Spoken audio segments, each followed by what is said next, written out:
Hello दोस्तों, स्वागत है आपका अपने चैनल एग्जाम इज ऑन पे। तो एक बार फिर से मैं हाजिर हूँ 24 सितंबर 2020 के इंपॉर्टेंट इवेंट्स के साथ। आज नाबार्ड ग्रेड ए फेज 2 का एग्जाम है, तो ऑल द बेस्ट जिन लोगों ने वो सीरीज कंप्लीट की है। मैंने भी बहुत मेहनत की है और आप लोगों ने भी। आप सभी का एग्जाम आराम से निकल जाएगा, डोंट वरी। आज की वीडियो स्टार्ट करते हैं। उससे पहले सिर्फ इतना ही बोलूँगा कि आप वीडियो का हर एक फैक्ट काफ़ी ध्यान से देखें, क्योंकि लास्ट में आपको 2 क्वेश्चन के जवाब देने हैं। आज का पहला क्वेश्चन है, डीआरडीओ ने अभ्यास हीट मिसाइल को सक्सेसफुली टेस्ट किया है बालासोर से। आपको बताना है बालासोर कहाँ स्थित है। तो बालासोर स्थित है उड़ीसा में। देखिए, उड़ीसा में 2 इंटीग्रेटेड मिसाइल टेस्टिंग साइट हैं। एक है आपका चांदीपुर, दूसरा है बालासोर। तो जो अभ्यास मिसाइल है उसको बालासोर इंटीग्रेटेड टेस्टिंग साइट से टेस्ट किया गया है। ये देखिए अभ्यास मिसाइल। अभ्यास हीट, ये अभ्यास हीट मिसाइल को डेवलप किसने किया है? तो इसको डीआरडीओ के अंतर्गत एक संस्था है जिसका नाम है एरोनॉटिकल डेवलपमेंट इस्टेब्लिशमेंट। उसी के द्वारा अभ्यास हीट मिसाइल को डेवलप और डिजाइन किया गया है। अभ्यास में जो ये हीट है, इसका फुल फॉर्म क्या है? इसका फुल फॉर्म है high speed expendable aerial target. तो आप याद रखिएगा, डीआरडीओ द्वारा अभ्यास हीट मिसाइल का सक्सेसफुली टेस्ट किया गया है उड़ीसा के बालासोर टेस्ट रेंज से। डीआरडीओ की बात करते हैं, defence research and development organisation. 1958 में इसकी स्थापना हुई थी। डीआरडीओ का हेडक्वार्टर है न्यू दिल्ली में। वर्तमान में डीआरडीओ के चेयरपर्सन कौन है? जी सतीश रेड्डी। और डीआरडीओ का मोटो क्या है? बलस्य मूलम विज्ञानम। नेक्स्ट क्वेश्चन है, special report on sustainable recovery, ये किसके द्वारा रिलीज की गई है? Special report on sustainable recovery को रिलीज किया है आईईए ने, international energy agency. International energy agency ने नीति आयोग के साथ मिलकर, किसके साथ? नीति आयोग के साथ मिलकर सस्टेनेबल रिकवरी पर एक स्पेशल रिपोर्ट रिलीज की है। जो ये सस्टेनेबल रिकवरी पर रिपोर्ट है, ये नीति आयोग की एक बहुत बड़ी रिपोर्ट है जिसका नाम है वर्ल्ड एनर्जी आउटलुक। उसी के एक पार्ट के तौर पर रिलीज की गई है। ये सस्टेनेबल रिकवरी रिपोर्ट में आईईए ने, इंटरनेशनल एनर्जी एजेंसी ने बताया है कि अगले 3 वर्षों में हमें क्या रोड मैप अपनाना चाहिए ताकि सस्टेनेबल एनर्जी की दिशा में आगे बढ़ सकें। आईईए की बात करें, जिसने ये रिपोर्ट जारी की है, इंटरनेशनल एनर्जी एजेंसी। 1974 में आईईए की स्थापना हुई थी। इसका हेडक्वार्टर कहाँ है? इसका हेडक्वार्टर है पेरिस में। टोटल 30 मेंबर हैं, 30 मेंबर हैं आईईए में। तो आप इतना याद रखिएगा। नेक्स्ट क्वेश्चन है, सोशल स्टॉक एक्सचेंज पर टेक्निकल कमेटी बनाई गई है। आपको बताना है इस टेक्निकल कमेटी के चेयरपर्सन कौन है। तो recently SEBI, securities and exchange board of India ने सोशल स्टॉक एक्सचेंज पर रिकमेंडेशन देने के लिए हर्ष कुमार भानवाला की अध्यक्षता में एक टेक्निकल कमेटी बनाई है। तो technical committee on social stock exchange, इसके चेयरपर्सन है हर्ष कुमार भानवाला। इसको सेबी द्वारा बनाया गया है। देखिए, 2019 का जो बजट जारी हुआ था उसमें हमारी फिनांस मिनिस्टर निर्मला सीतारमण जी ने कहा था कि एक सोशल स्टॉक एक्सचेंज होना चाहिए।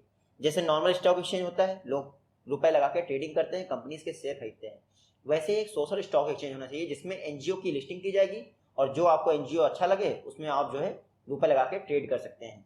तो इस पर रिकमेंडेशन देने के लिए हर्ष कुमार भानवाला की अध्यक्षता में सेबी ने कमेटी बनाई थी। आप देखिएगा, सेबी की बात करें, securities and exchange board of India. 1988 में सेबी की स्थापना हुई थी। बाद में 1992 में सेबी एक्ट पास किया गया था। सेबी का हेडक्वार्टर है मुंबई में और वर्तमान में चेयरपर्सन कौन है? अजय त्यागी सेबी के चेयरपर्सन हैं। ये शेयर मार्केट का रेगुलेटर है सेबी। नेक्स्ट क्वेश्चन है, टोकनाइजेशन पेमेंट सिस्टम। इंडिया में टोकनाइजेशन पेमेंट सिस्टम किसके द्वारा लॉन्च किया गया है? रिसेंटली गूगल पे ने पहली बार इंडिया में टोकनाइजेशन पेमेंट सिस्टम लॉन्च कर दिया है। वीजा की मदद से, वीजा कार्ड जो है सर्विस, उसकी मदद से गूगल पे ने ऐसा किया है। स्टार्टिंग में एसबीआई में ये टोकन सिस्टम जो पेमेंट का है वो लॉन्च किया जाएगा, फिर एक्सिस बैंक में। अभी तक सिर्फ यही 2 बैंक है जिसके लिए गूगल ने कहा है। तो आप देखिएगा, इंडिया में टोकनाइज पेमेंट सिस्टम को गूगल पे द्वारा लॉन्च किया गया है। सबसे पहले एसबीआई में लॉन्च किया जाएगा, फिर एक्सिस बैंक में। वीजा की मदद से गूगल पे ने ये सिस्टम लॉन्च किया है। अच्छा, टोकन पेमेंट सिस्टम क्या होता है? किसी भी पीओएस, जो पॉइंट ऑफ सेल मशीन होती है जहां आप जाके पेमेंट करते हैं, तो कार्ड स्वाइप करते हैं, आपको याद होगा, उसमें पिन और नंबर जो है सेव हो जाता है। तो गूगल का जो ये टोकनाइज पेमेंट सिस्टम है, इससे बिना आप कार्ड नंबर दिए, बिना पिन दिए मर्चेंट को पैसे दे सकते हैं। आप याद रखिएगा, गूगल पे जो है ये गूगल की एक सब्सिडरी है। गूगल को किसने बनाया था? तो 1998 में लैरी पेज और सर्जी ब्रिन ने गूगल को बनाया था। गूगल का हेडक्वार्टर है कैलिफोर्निया में और वर्तमान में सुंदर पिचई गूगल के और जो गूगल की पेरेंट कंपनी है अल्फाबेट इंक दोनों के सीईओ सुंदर पिचई हैं। नेक्स्ट क्वेश्चन है गोल्फ क्लब चैंपियनशिप किसके द्वारा जीती गई है? तो रिसेंटली गोल्फ क्लब चैंपियनशिप को जीता है एस्लेक बार्टी ने। एस्लेक बार्टी ये आप देख लीजिए, ये ऑस्ट्रेलिया की प्रोफेशनल टेनिस प्लेयर हैं। अब ये देखिए टेनिस प्लेयर हैं और गोल्फ क्लब चैंपियनशिप जीत लिया है। जो एस्लेक बार्टी हैं वो ऑस्ट्रेलिया की इंटरनेशनल जो वुमेन्स क्रिकेट टीम है उसमें भी खेल चुकी हैं, तो बहुत मल्टी टैलेंटेड हैं एस्लेक बार्टी जी। रिसेंटली गोल्फ क्लब चैंपियनशिप जीती है और ऑस्ट्रेलिया से बिलोंग करते हैं, देखिए करती हैं मतलब। 2019 में एस्लेक बार्टी ने फ्रेंच ओपन का टाइटल जीता था, तो आप देख सकते हैं कितनी टैलेंटेड हैं। इसके अलावा आप यहाँ देखिए सिमोना हालेप, इन्होंने टेनिस का इटालियन ओपन जीता है। नाओमी ओसाका ने टेनिस का यूएस ओपन जीता है, तो आपको ये भी पता होना चाहिए। और अब गोल्फ क्लब चैंपियनशिप को जीता है एस्लेक बार्टी ने, ये ऑस्ट्रेलिया से बिलोंग करती है। नेक्स्ट क्वेश्चन है किचन ऑफ ग्रेटिट्यूड, ये बुक किसके द्वारा लिखी गई है? तो किचन्स ऑफ ग्रेटिट्यूड ये बुक लिखी गई है विकास खन्ना द्वारा। इनको तो आप सभी लोग जानते होंगे, शेफ इंडिया मास्टर शेफ आता था उसमें थे विकास खन्ना जी। इनके द्वारा किचन ऑफ ग्रेटिट्यूड बुक लिखी गई है, आप याद रखिएगा। इस बुक को पब्लिश किया जाएगा पेंगुइन रैंडम हाउस द्वारा। विकास खन्ना एक बात के लिए और इस समय चर्चा में हैं, इन्होंने फीड इंडिया इनिशिएटिव लॉन्च किया था। फीड इंडिया इनिशिएटिव लॉन्च किया था, जो इंडिया के दबे कुचले लोग हैं या फिर जिनके पास पैसे नहीं है खाने के लिए, उनको खाना प्रोवाइड किया जाता था इस फीड इंडिया इनिशिएटिव के लिए। तो फीड इंडिया इनिशिएटिव के लिए विकास खन्ना को 2020 का एशिया गेम चेंजर अवार्ड मिला था। तो आप ये भी रखिएगा, फीड इंडिया इनिशिएटिव जो कि विकास खन्ना ने लॉन्च किया था, उसके लिए इनको एशिया गेम चेंजर अवार्ड भी मिला था। साथ ही साथ किचन ऑफ ग्रेटिट्यूड बुक भी विकास खन्ना ने ही लिखी है। नेक्स्ट क्वेश्चन है international day of sine languages, ये किस डेट को ऑब्जर्व किया जाता है? तो international day of sine languages 23 सितंबर को ऑब्जर्व किया जाता है। 23 सितंबर को प्रत्येक वर्ष international day of sine languages observe किया जाता है। क्यों? क्योंकि 30 सितंबर 1951 को वर्ल्ड फेडरेशन ऑफ डेफ यानी बहरे, जो वर्ल्ड फेडरेशन ऑफ डेफ है उसकी स्थापना की थी। आपने कई बार देखा होगा साइन लैंग्वेज में न्यूज़ आती है, जो लोग बहरे लोग होते हैं उनके लिए वो न्यूज़ होती है। तो international day of sine languages ये 23 सितंबर को मनाया गया है। इस बार का थीम क्या था? इसका थीम था sign language are for everyone. Sign language are for everyone, आप याद रखिएगा। अच्छा 22 सितंबर को क्या था? 22 सितंबर को था world rhinos day. Next question है फेमस पर्सनालिटीज हैं, रिसेंटली इनका निधन हो गया। पहले हैं जॉन टर्नर, ये देखिए ये हैं जॉन टर्नर, रिसेंटली इनका निधन हो गया। एग्जाम में आपसे पूछेंगे जॉन टर्नर जिनका निधन हो गया वो किस देश के प्रधानमंत्री रह चुके हैं? तो जॉन टर्नर कनाडा के 17th प्राइम मिनिस्टर रह चुके हैं, 17वें प्रधानमंत्री। रिसेंटली इनका निधन हो गया। दूसरी कौन है? आशालता वबगांवकर, ये देखिए ये हैं आशालता वबगांवकर जी। मराठी एक्ट्रेस हैं, क्या हैं? मराठी एक्ट्रेस, मतलब कि महाराष्ट्र की कई सारी फिल्मों में काम किया है। रिसेंटली कोविड-19 से इनका भी निधन हो गया। तो आप आशालता वबगांवकर का नाम भी याद रखिएगा। नेक्स्ट क्वेश्चन है UNGA United nation general assembly किस डेट को इस्टेब्लिश हुआ था? तो UNGA की स्थापना हुई थी 22 सितंबर 1945। आज से 75 यानी 75 वर्ष पहले UNGA की स्थापना हुई थी। रिसेंटली इसने अपनी 75th एनिवर्सरी सेलिब्रेट की है, इसलिए चर्चा में है। जो UNGA है यूनाइटेड नेशन जनरल असेंबली, वो यूनाइटेड नेशन के 6 परमानेंट ऑर्गन में से एक है। जैसे आपका इंटरनेशनल कोर्ट ऑफ जस्टिस हुआ, फिर आपका यूनाइटेड नेशन सेक्रेटरीट हुआ, सिक्योरिटी काउंसिल हुआ, ये सब हैं उसके परमानेंट ऑर्गन, उसी में से है UNGA United nation general assembly. Total 193 member होते हैं UNGA में। इसकी स्थापना तो मैंने आपको बता दी 22 सितंबर 1942। हेडक्वार्टर UNGA का है न्यूयॉर्क में। और वर्तमान में इसके प्रेसिडेंट कौन है? तो वोल्कन वोस्किर इसके प्रेसिडेंट हैं, जो कि तुर्की से बिलोंग करते हैं, आप याद रखिएगा। यूनाइटेड नेशन जनरल असेंबली ने अपनी 75th एनिवर्सरी को कहा है कि 2020 जो है वो ईयर ऑफ डायलॉग होगा, यानी बातचीत का वर्ष। नेक्स्ट क्वेश्चन है 2021-22 के लिए जो व्हीट क्रॉप की MSP है मिनिमम सपोर्टिंग प्राइस वो कितना होगा। तो रिसेंटली 2021-22 के लिए जो हमारी रबी क्रॉप्स हैं उनकी एमएसपी अनाउंस कर दी गई है। आप सभी को पता है 6 रबी क्रॉप्स के लिए एमएसपी अनाउंस की जाती है। तो इस बार जो वीट क्रॉप की एमएसपी अनाउंस की गई है वो है 1975 होगी इस बार गेहूं की फसल की एमएसपी। देखिए ये इंप्रूवमेंट हुआ है। गेहूं जो है 1975 में होगा और मसूर आपका 5100 में होगा। इस बार जो 6 क्रॉप्स हैं उसमें 50 से लेकर 300 रुपये तक की बढ़त की गई है। सबसे कम बढ़त किस में हुई है? तो सबसे कम बढ़त हुई है सैफ्लावर में और सबसे अधिक हुई है मसूर में। यहाँ पे देखिएगा, देखिए जो आपका एमएसपी रिलीज किया जाता है टोटल 22 क्रॉप्स के लिए रिकमेंडेशन दिया जाता है CACP द्वारा, commission on agriculture cost and price, जिसमें से 14 आपकी होती हैं खरीफ क्रॉप, 6 होती हैं आपकी रबी क्रॉप और 2 होती हैं अदर्स। तो 6 रबी क्रॉप के लिए एमएसपी अनाउंस कर दिया गया है जो cabinet committee on economic affairs होती है उसके द्वारा। इसके चेयरपर्सन कौन होते हैं? प्राइम मिनिस्टर होते हैं। यहाँ पे देखिए एग्रीकल्चर मिनिस्टर नरेंद्र सिंह तोमर के अनुसार लास्ट 6 ईयर्स में 2014 से लेकर 2020 के दौरान एमएसपी के तहत किसानों को 7 लाख करोड़ दिया गया है, 7 लाख करोड़ दिया गया है, जो कि पहले की सरकारों से बहुत अधिक है। नेक्स्ट क्वेश्चन है, किस बैंक द्वारा असम में महिला आत्मनिर्भरशील अचानी प्रोग्राम लॉन्च किया गया है? महिला आत्मनिर्भरशील अचानी प्रोग्राम को एसबीआई ने लॉन्च किया है, state bank of India.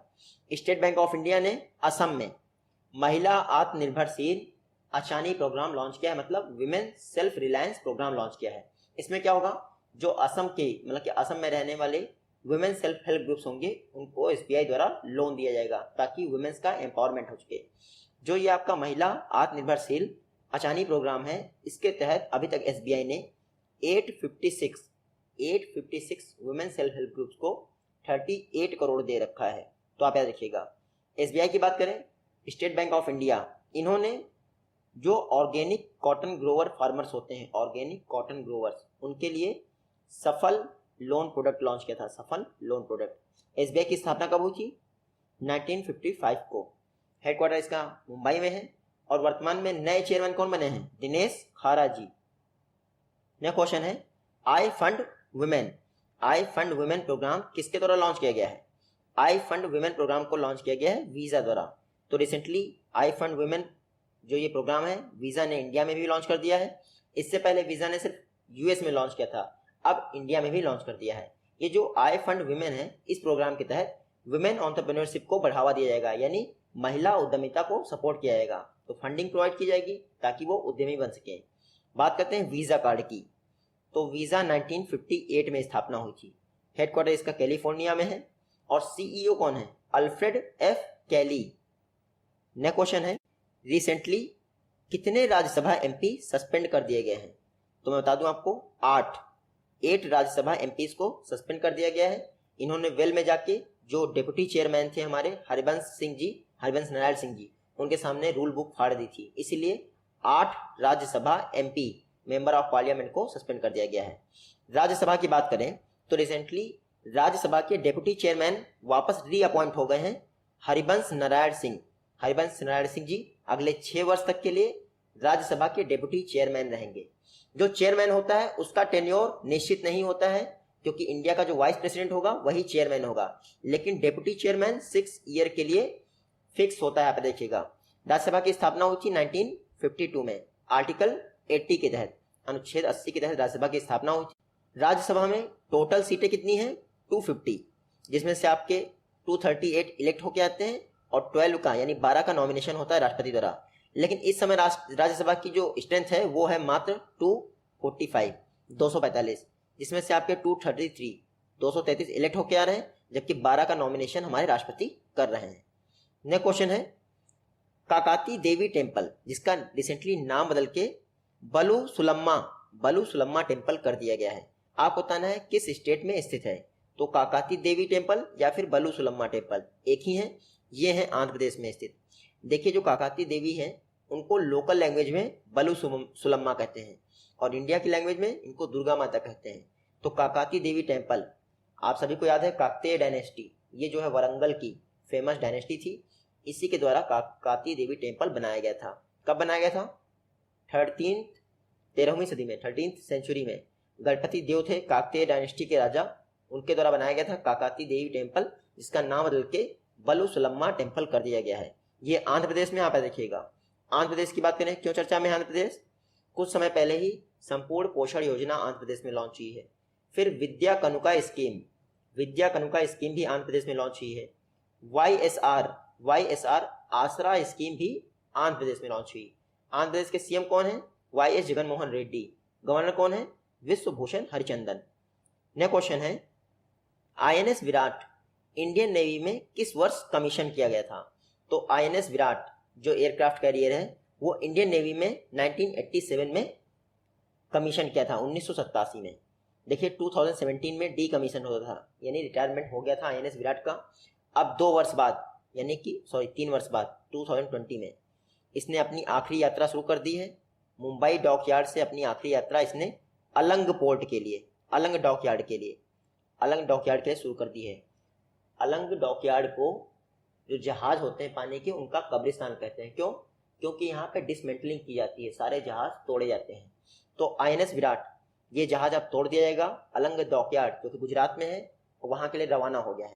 INS Virat जो है इंडियन नेवी में कमीशन होने से पहले ये 25 वर्षों तक इसने ब्रिटिश नेवी में भी सर्विस दी है।